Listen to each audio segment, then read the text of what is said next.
Uma das perguntas que eu mais escuto de quase todas as empresas que entram em contato comigo é: minha empresa pode apoiar projetos sociais, esportivos ou culturais e deduzir o valor dos impostos? A resposta a essa pergunta é: depende. Depende do regime de tributação da sua empresa, depende de quais impostos ela paga, se nas localidades onde ela paga esses impostos existe o mecanismo da renúncia fiscal. Depende do faturamento da sua empresa para a gente saber se é possível e o que vai ser necessário para fazer esse tipo de ação. E a partir daí, você vai percebendo também quais são os benefícios que esse caminho pode apresentar. Ou seja, o que é que a empresa ganha com isso, afinal de contas.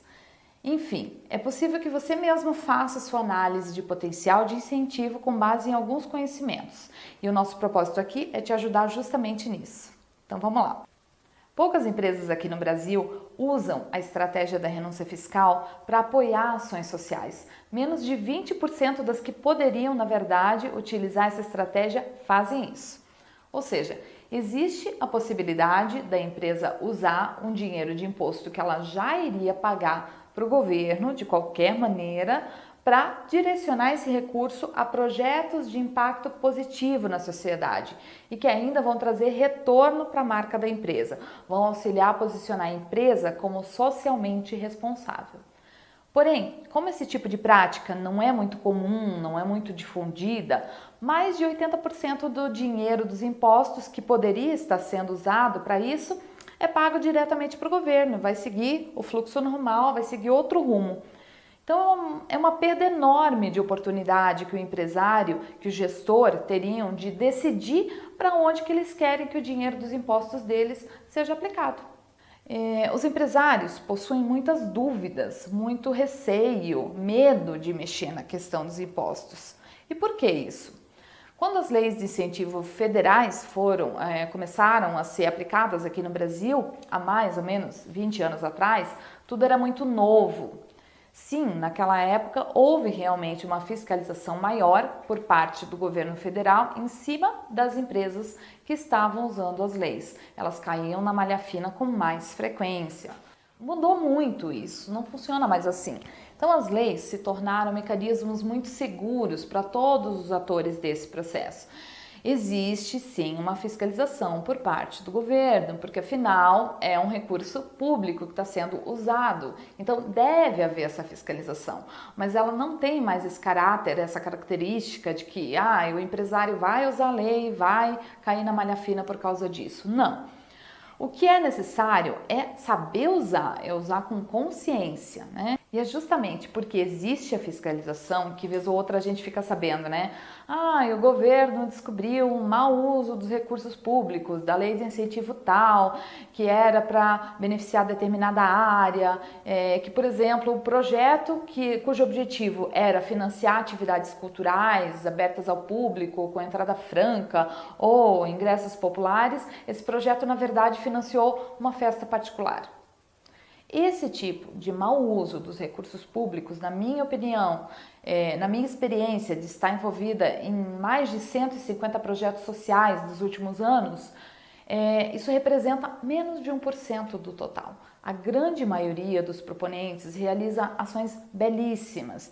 Milhares de pessoas são impactadas positivamente, têm suas vidas realmente melhoradas com esse tipo de ação. Bem, para ajudar, infelizmente, o conteúdo, as informações a esse respeito de como usar a renúncia fiscal adequadamente ainda é pouco difundido, descentralizado e às vezes até muito técnico, né? Então o gestor, ele não entende, ele não tem muito suporte de informações para poder tomar esse tipo de decisão.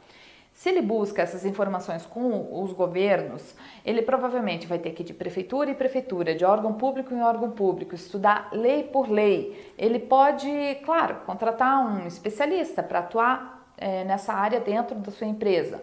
O que é raro logo ser feito assim logo de cara, logo no começo, né? Porque o gestor ainda tem que entender um pouco mais desse processo para ter certeza se ele vai querer fazer.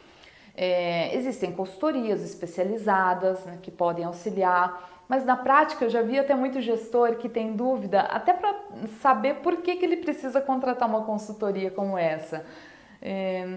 Uma vez uma gestora de uma multinacional me disse: Simone, eu não entendo absolutamente nada disso. É um universo muito novo para mim, eu não sei o que fazer, não sei qual caminho seguir. Meu CEO me disse que a empresa precisa começar a apoiar ações sociais. E eu não sei como, não entendo dessa legislação, o que é voluntariado, o que é doação, o que é renúncia fiscal, o que é incentivo, né?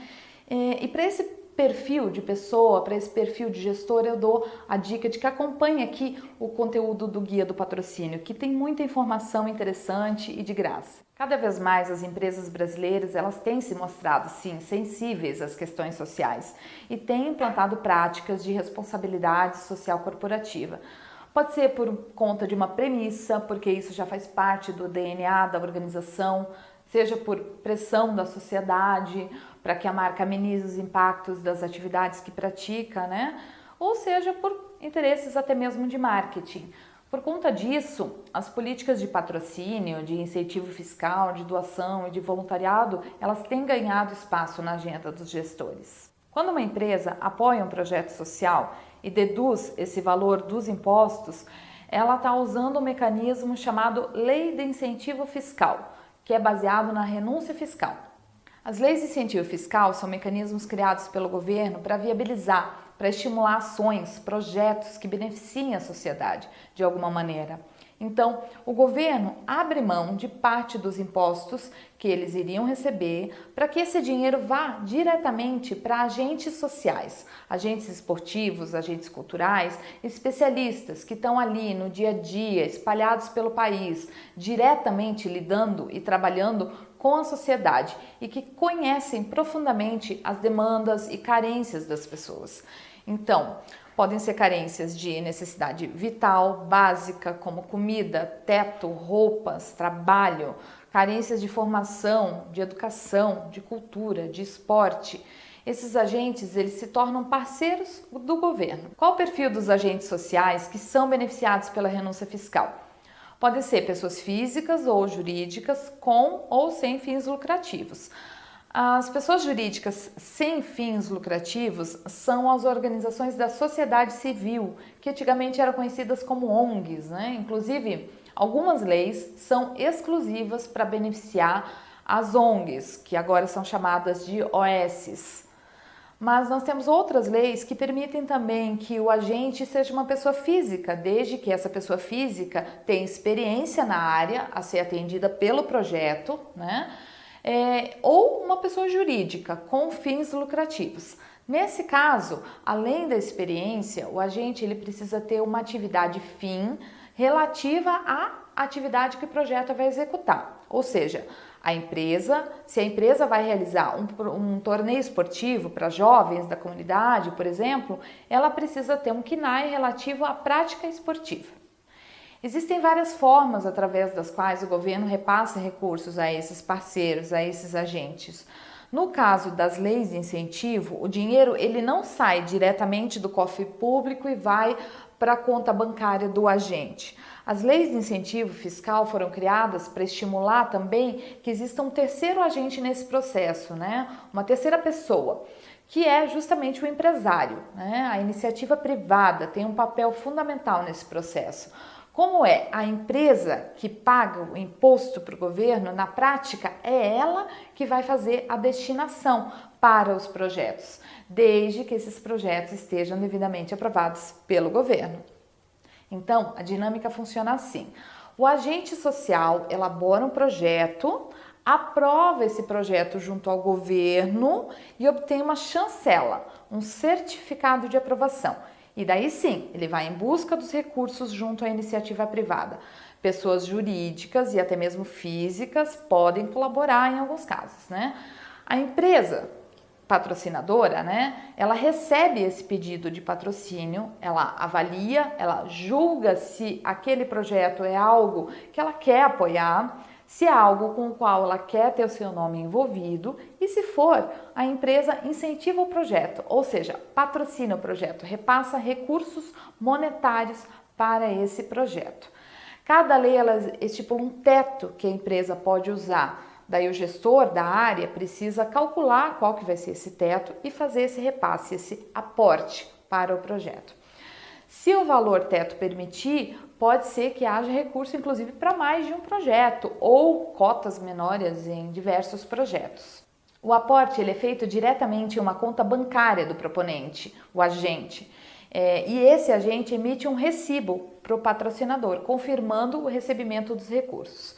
Na hora que a empresa patrocinadora for pagar aquele determinado imposto, que vai ser provavelmente alguns dias depois de ter feito o patrocínio, ela justifica para o governo: olha, governo, eu estou te pagando X% a menos esse mês, mas é porque eu coloquei essa diferença, esse dinheiro, aqui nesse projeto que você, governo, aprovou. Está aqui o comprovante. Ela usa aquele recibo que o proponente deu para ela para comprovar para o governo aonde que foi aquele recurso. Então, gente, é perfeitamente seguro quando executado da maneira correta. Precisa sim dedicar atenção, zelar pela documentação. Existem profissionais especializados para ajudar nessa gestão de patrocínios e que podem atuar como terceiros para um patrocinador quando necessário. Para você ter uma ideia de que tipo de ação é possível ser realizada, eu vou dar alguns exemplos. Massa Mãe, a arte ancestral de fazer pães. Esse é um projeto cultural que foi realizado em 2018 através do Mecenato Municipal de Curitiba, Paraná. A realização foi da Malas Artes Educação Sensível, que teve apoio do Grupo Positivo, através da renúncia de ISS e IPTU. O objetivo do projeto era valorizar, preservar e difundir expressões tradicionais da manufatura artesanal de pães. Foram realizadas 60 oficinas do projeto em escolas públicas do município de Curitiba, atendendo aproximadamente 2.000 crianças gratuitamente, além de educadores, pais e funcionários. Além disso, foram realizadas palestras sobre a história do pão, dirigidas à comunidade escolar, para sensibilizá-los sobre saberes e práticas tradicionais da cultura alimentar do nosso povo. O Aberto de Tênis dos Campos Gerais foi um projeto esportivo e aconteceu em 2019 em Ponta Grossa, Paraná. Ele foi realizado pelo Instituto Vida Prestes, com o incentivo da empresa Copel, que aportou valores ao projeto através da renúncia de ICMS. O projeto possibilitou que mais de 100 jovens atletas de tênis em fase de formação aperfeiçoassem suas técnicas através de um torneio gratuito. Além de oportunizar o contato de mais de 500 pessoas da comunidade com esse esporte, o projeto contemplou também oficinas sobre condicionamento físico e alimentação esportiva. Já o projeto Criança Semente, da Associação Solar Ita Wegman, de Campo Magro, também no Paraná, é um projeto social com execução para o ano de 2020. Ele foi aprovado junto ao FIA, Fundo para a Infância e Adolescência, tem o apoio da empresa Itaú através da renúncia do imposto de renda.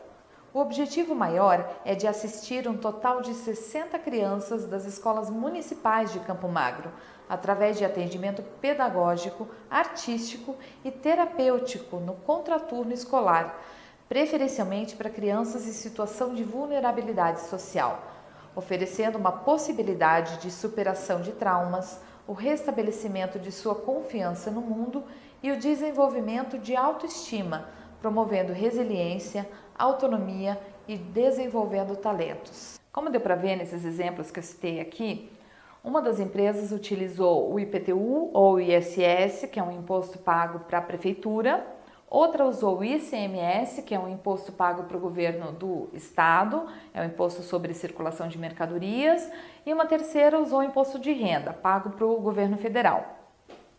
Então, ok, sua empresa entendeu o mecanismo, gostou, acha interessante, acha benéfico. Como então saber se dá para aproveitar essa oportunidade? Vamos lá. Primeiro ponto, na análise de potencial, a gente vai olhar primeiro para a questão tributária, para o regime tributário. Empresas tributadas no regime simples nacional, elas já têm uma carga tributária reduzida e por conta disso não vão poder utilizar o mecanismo da renúncia fiscal. Já as empresas de lucro presumido, essas podem patrocinar algumas leis, as municipais, ISS e IPTU, e as estaduais, ICMS, não podendo, infelizmente, se beneficiar da renúncia fiscal federal. E por último, a gente tem as empresas de lucro real, que podem patrocinar tanto as municipais quanto as estaduais, mas também as federais, através do imposto de renda. Então, se a sua empresa for lucro presumido, ela tem sim algumas possibilidades. E se ela for lucro real, ela está apta a incentivar todas as leis. Pergunta: se eu começar a incentivar alguma lei de incentivo, eu tenho que usar todas as leis? Tenho que incentivar todas? Não. Você pode escolher quais você quer usar e quais não quer. Quem vai definir quais leis usar é você mesmo. E é legal até criar um documento com esse tipo de informação aí na sua empresa, né? Com as regrinhas de como você quer que isso funcione. Esse documento ele é chamado de política de patrocínios. Se eu começar, eu tenho que fazer sempre? Não. Você vai fazer uma, duas, quantas vezes você quiser e por quanto tempo você quiser. Não existe essa obrigatoriedade de continuar fazendo incentivo periodicamente, religiosamente. Outra dúvida que eu recebo bastante, né? Se eu fizer, eu vou ter que usar todo o imposto que me é permitido, né? Também não. Se a lei diz que você pode usar até 4% do imposto de renda, por exemplo, e você quiser usar somente 2%, não tem problema nenhum. O que não pode é passar do teto. Você não pode, em nenhuma lei de incentivo também, repassar 100% do imposto para os projetos escolhidos. Geralmente os percentuais permitidos variam de 1%, 1, 2, 3, 4, que são as leis federais, né, a 20%, que são as municipais. Mas esse é apenas o primeiro ponto da análise de potencial, viu, gente? Essa questão de regime tributário. Segundo ponto, você precisa checar quais impostos a sua empresa paga e em quais instâncias de governo, municipal, estadual, federal. No caso dos estaduais e municipais, em quais estados e em quais cidades, além, claro, de fazer o levantamento dos valores. Essa checagem, junto ao teu setor tributário, ela é imprescindível, ela vai nortear toda a sua estratégia. Você precisa de uma relação quantitativa de valores pagos, de impostos por cidade e por estado, além da federal. Em seguida, quando você tiver essa relação em mãos, você deve checar se existem leis de incentivo nessas localidades. Sim, é o trabalho de entrar em contato com cada órgão público e perguntar se tem a lei e principalmente se essa lei está ativa, ou seja, se tem acontecido editais. Tem que tomar esse cuidado, porque às vezes só pesquisando no Google para ver se existe a lei, dá para ver que existe a lei, né? Mas quando a gente vai checar na prática mesmo, verifica que a lei está inativa, que já faz 2 anos, 3 anos, que não acontece nenhum edital de seleção de projeto. Lembra que só projeto aprovado pelo governo primeiro é que pode ser incentivado, então por isso que a gente tem que fazer toda essa checagem. Essa pesquisa também vai dizer qual o orçamento destinado por aquele órgão anualmente para aquela determinada lei e qual o passo a passo do incentivo, passo a passo que você precisa saber para, na prática, apoiar cada projeto, porque isso varia de lei para lei, de cidade para cidade. Muito provavelmente na cidade de São Paulo o procedimento seja um e na cidade de Florianópolis seja outro, né? Aqui também tem um ponto importante. Não adianta se a empresa paga um volume altíssimo de impostos numa determinada localidade que não exista mecanismo de incentivo. Por exemplo, pode ser que a empresa pague ISS em 2 cidades, em 2 municípios diferentes. Num é o município da sede da empresa e no outro tem a filial. E o volume de impostos é relativamente alto, mas ele está concentrado na cidade da filial, que não possui mecanismo de lei de incentivo. Ou seja, a matriz paga pouco ISS na sua cidade e lá tem lei de incentivo. E a filial paga bastante ISS na outra cidade, mas ali não tem a bendita lei. Ou seja, aí fica complicado, né? Ah, mas eu posso então usar o ISS da filial, que é mais alto? Infelizmente não, né, gente? Nesse caso, ela só vai poder usar o ISS a ser pago para a prefeitura do município onde tem a matriz, onde tem a renúncia fiscal, onde tem o mecanismo. A gente sabe que muitas prestadoras de serviços migram para cidades onde o ISS é mais em conta, mas se aquela cidade não tem o mecanismo da renúncia, infelizmente não vai poder utilizar. A outra coisa que pode ser feita nesse sentido, a única coisa, aliás, né, é mobilizar, é gerar algum movimento junto ao empresariado local, com a prefeitura, para que essa crie esse mecanismo que ainda não existe, se isso for do interesse da sua empresa, claro. A mesma coisa vale, a mesma premissa vale para o ICMS. Nesse caso, independe da sede da empresa, né, da onde a sede está localizada. Mas se ela paga ICM em diversos estados, ela pode sim usar o mecanismo nos estados onde ela efetivamente faz o recolhimento para aquele órgão, né? Então, o volume dos impostos pagos vai determinar quanto pode ser aportado aos projetos e, consequentemente, que tipo de estratégia você vai adotar para fazer a escolha desses projetos, a escolha dessas iniciativas. Se o valor for baixo, não vai ser demandado muito esforço da sua parte para fazer a escolha dos projetos.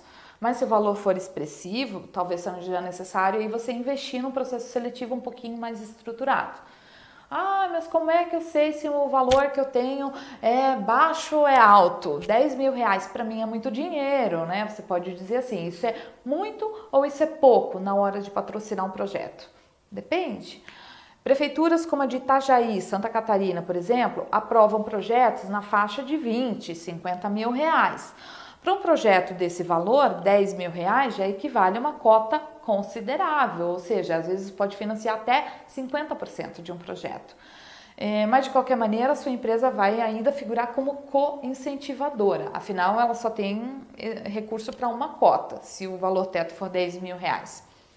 Já as prefeituras de Curitiba, por exemplo, de São Paulo, elas costumam aprovar projetos de maior envergadura, né? Projetos de 50 a 150 mil reais. E aí sim, o governo federal também aprova projetos de 1 milhão, outro exemplo considerável, né? Por que esses projetos de lei de incentivo são tão caros? Eu provavelmente conseguiria fazer com menos recurso. Tem algumas pessoas, alguns empresários que já me disseram isso também, né? A gente precisa entender que um agente, ele elabora um projeto para realizar determinado objetivo. Exemplos, pode ser a compra de um equipamento para um hospital, pode ser a realização de um espetáculo artístico, pode ser a manutenção de uma instituição esportiva por alguns meses ou até mesmo anos. Muitas vezes o valor é somente sim para a compra de determinado equipamento e pronto, acabou. Mas muitas vezes o agente precisa colocar no projeto custos como equipe administrativa para gerir o projeto, impostos, custo de marketing e divulgação, entre outros, né? E por isso que alguns projetos possuem valor bem mais alto do que outros. Terceiro ponto, nessa nossa busca para responder se a sua empresa pode ou não pode se beneficiar da renúncia fiscal. Seus impostos estão em dia? Essa é uma característica do processo da renúncia fiscal. Ele só é permitido a empresas que estão quites com aquela instância, com aquele imposto, né, referente à lei que você pretende usar. Então, se você quer usar alguma lei federal, não pode estar devendo imposto de renda. Se você quer usar alguma lei estadual, não pode está devendo ICMS naquele estado. Se você estiver devendo em outro estado, tudo bem, não pode dever naquele cuja lei você pretende usar. Se você quer usar renúncia fiscal de IPTU ou de ISS, não pode estar devendo esses impostos especificamente na sua prefeitura. O governo entende que uma empresa que refinanciou o pagamento de um tributo também não pode ser beneficiada com a renúncia fiscal, porque não vai valer apresentar a certidão positiva com efeito de negativo nesse caso, precisa ser uma certidão negativa de débito tradicional. O que nos leva aí a um questionamento bastante comum. Quais documentos eu vou precisar apresentar quando eu for patrocinar, né? Para você ter uma noção do quão trabalhoso isso vai ser para você ou não. Isso vai variar de lei para lei. Tem cidade que vai pedir documentos como uma carta de intenção e os documentos comprobatórios, que está tudo em dia, com o pagamento do imposto, tudo impresso, assinado, carimbado, bonitinho, entregue lá na prefeitura. Em outras localidades esse processo já foi todo automatizado através dos sites governamentais e é bem mais simples, né? Eu poderia, na verdade, ficar aqui horas explicando as questões documentais de cada lei, mas isso ele precisa ser constantemente checado por vocês que estão aí na prática, né? Tanto os agentes sociais quanto os patrocinadores, pois pode mudar a cada ano, né? Então vamos lá, revisando. Minha empresa pode apoiar projetos sociais, esportivos ou culturais e deduzir o valor dos impostos? Se o seu regime tributário permitir, sim. Empresas lucro presumido e lucro real podem se beneficiar e apoiar projetos através da renúncia fiscal. Se o cruzamento das informações a respeito dos impostos que você paga com a existência de leis naquelas localidades, nos municípios, nos estados, além da União, sinalizar que há potencial, que existem leis para renúncia, mas que meio caminho andado, né? E a outra prerrogativa é se a sua empresa está em dia com o pagamento dos impostos. Então, juntando essas 3 características, vale a pena sim investir numa estratégia que pode ajudar a sua empresa a se posicionar como socialmente responsável através da prática de patrocínio incentivado.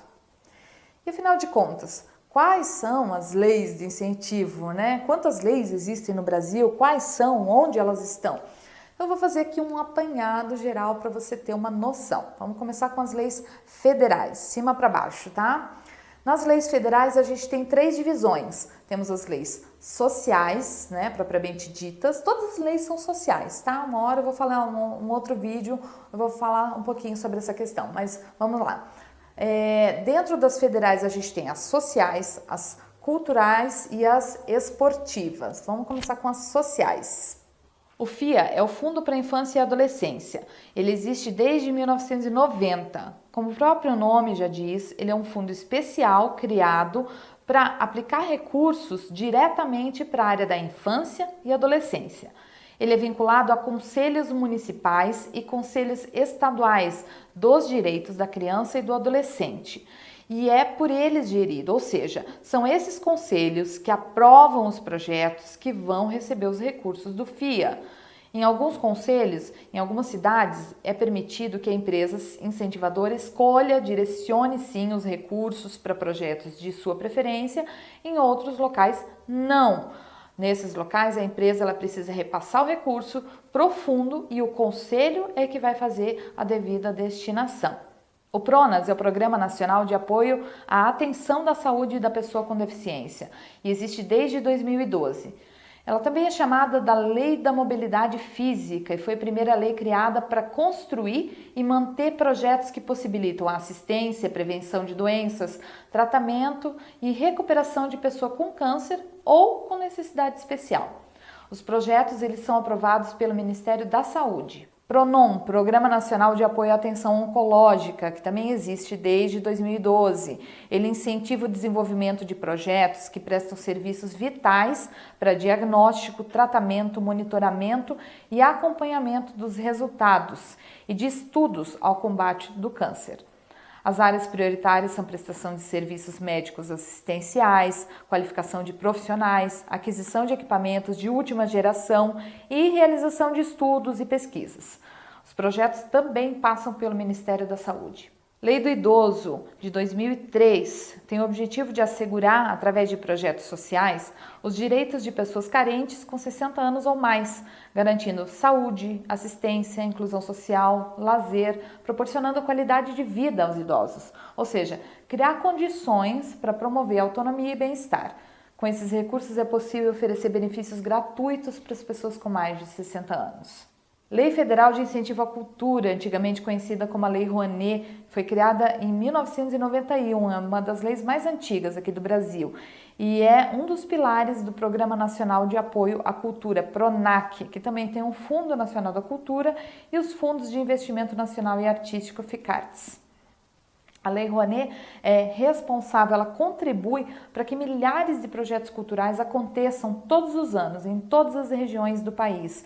E por meio dela, empresas e pessoas físicas podem patrocinar espetáculos, exposições, shows, livros, museus, galerias e várias outras formas de expressão cultural e abater o valor total ou parcial do seu imposto de renda. Lei do Audiovisual oficialmente criada em 1993, é uma lei brasileira de investimento na produção e coprodução de obras cinematográficas e audiovisuais e infraestrutura de produção e exibição de filmes.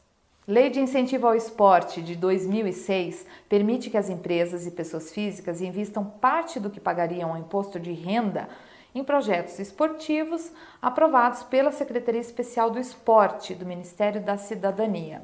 Então essas foram as leis federais. Em algumas delas é permitido que a sua empresa invista até 1% do imposto de renda devido, em outras até 4% do imposto de renda devido.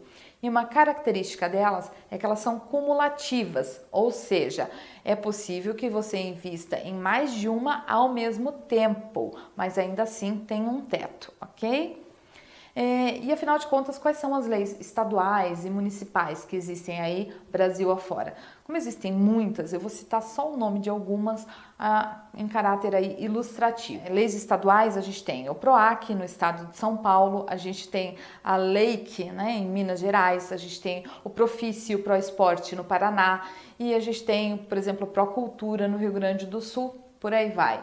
Municipais, PROMAC de São Paulo, município de São Paulo, Mecenato de Curitiba, lei do ISS no município do Rio de Janeiro, né? Mas não são somente as capitais que possuem leis de incentivo, não. A gente tem aí, por exemplo, em Santa Catarina, as cidades de Joinville e de Itajaí, que não são capitais, também têm suas leis. E por último, mas não menos importante, né? Aquela boa e velha pergunta: quais os cuidados que se deve ter ao usar lei de incentivo, ao patrocinar usando renúncia fiscal? Então, com base na minha experiência de mais de 15 anos nessa área e envolvimento em mais de 150 projetos, seja na área da gestão do patrocínio, da captação de recursos, da elaboração, da produção de projetos, eu vou dar algumas dicas. Primeira dica: planejamento. Analise, tenha certeza de que você tem as informações e o capital humano necessários para navegar nesse mar. Planeje como você vai receber as informações dos projetos, como vai organizar todo esse processo. Segundo, selecione com critério, com objetividade, mas também com sensibilidade. Terceiro, acompanhe adequadamente a execução dos projetos. Garanta que a sua marca figure como deve. Aproveite as oportunidades de ativação de marca, ou seja, se você dedicar um mínimo de tempo, você vai ver que tem muita oportunidade legal aí para você aproveitar. E por último, exija relatórios de prestação de contas para que você saiba o que foi feito e como foi feito, mas que também possa dar retorno aos seus stakeholders. Pois, seja com recurso próprio ou com recurso incentivado, os aportes foram feitos pela sua empresa, pela sua organização. E por questões de auditoria, de compliance, isso tudo deve estar muito claro e muito organizado.